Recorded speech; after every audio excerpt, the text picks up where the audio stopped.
I don't think competition is good for everybody. Some people are very good at it. I mean, you can see tennis players who are outstanding tennis players, but at very difficult moments, they're under pressure. They don't play as well as they could. There are other people who respond very positively to that sort of pressure, and they're the ones who win.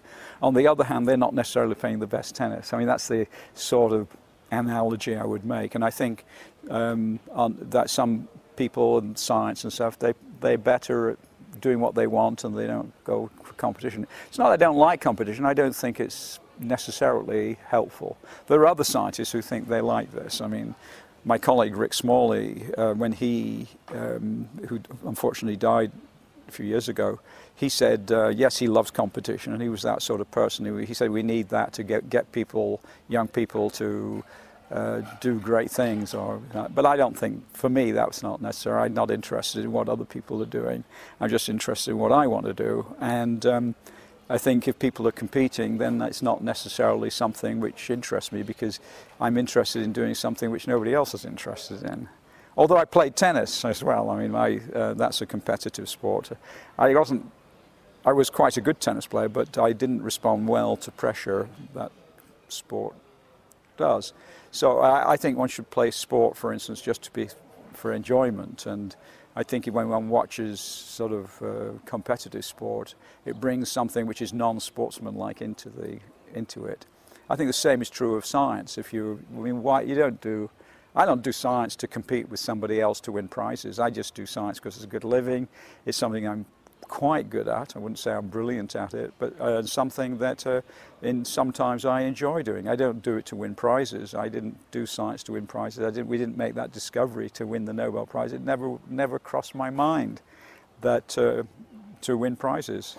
When I did some science, it was nice, and I thought, well, you know, maybe I deserve some award or a medal for this. And then when we made the discovery of C60, after a while, being clear that it's important, then you thought, well, maybe it'll win this award, but it had no bearing on the way that I approach science. And in some ways, it's very artificial. I mean, I'm not saying I don't. I mean, obviously, I'm very, what's the word? Proud. Pride is a sin, but whatever it is, obviously, there's some pros and cons to the prize, and I'm very pleased that we got the prize. But I don't think it's all positive. You know, there are lots of negative aspects of it, and I think young people shouldn't go into anything to win prizes. That's why I don't like competition. I don't like people going into a sport, to athletics, to win prizes and be disappointed if they don't win at the Olympic Games. I think this brings a very negative aspect into sport, and I think it brings a very negative aspect into science when, say, some scientists who spend their whole life bothered about the fact that they didn't win an award here, there and everywhere, and that bothers me.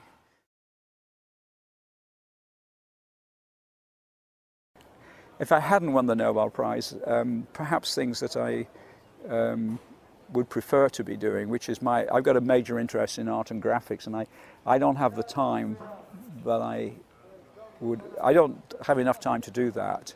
And the point is that winning the Nobel Prize means I feel some sort of responsibility very often to represent some people within the scientific community on issues which I think are important.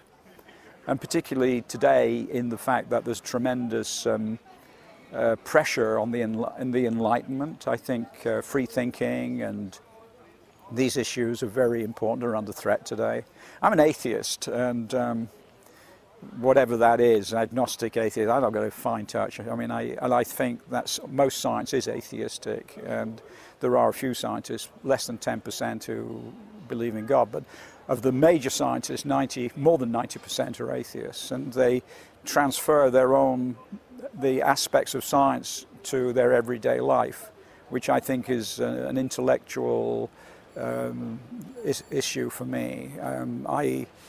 It's not that I don't need some mystical thing, it's just that I don't accept it. And I think people who do accept it, they have a tremendous Achilles heel, in the sense that they accept anything, any old story from anywhere, 1,000 years old, which is no evidence.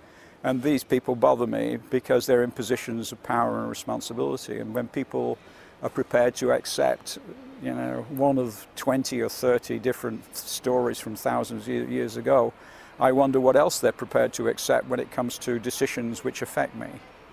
And so that's one responsibility, and I have a position, I feel a position to say something about that. A good example is something I'll mention on Wednesday, is that in the States there's a museum, a creation museum, where they tell young children, school children, that the Earth is only 4,500 years old.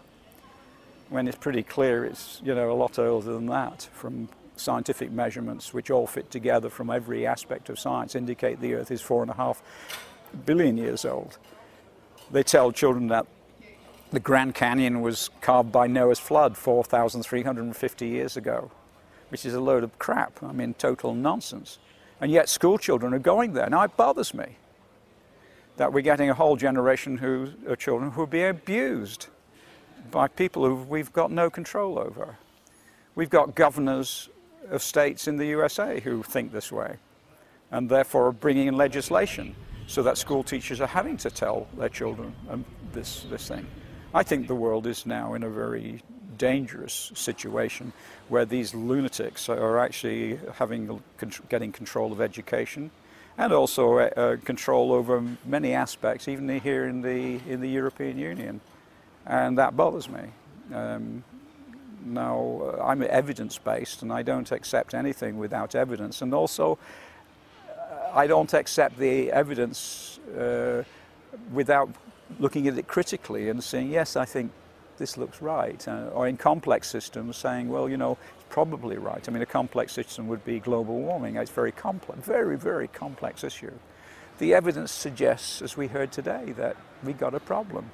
I'm not absolutely sure, but I'm fairly sure.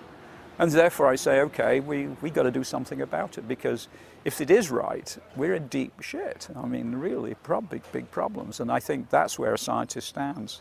So these are the responsibilities of someone who's a Nobel Prize winner in a position to say these things.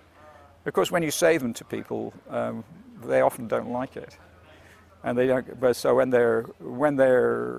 you undermine when you take away the crutch which is helping some people to survive, it's a problem. I don't take the crutch away from people for whom it's very important and they're not influential, but I think we have to really wipe the crutch from underneath governors of states in the USA, or people who are contending for president of the USA.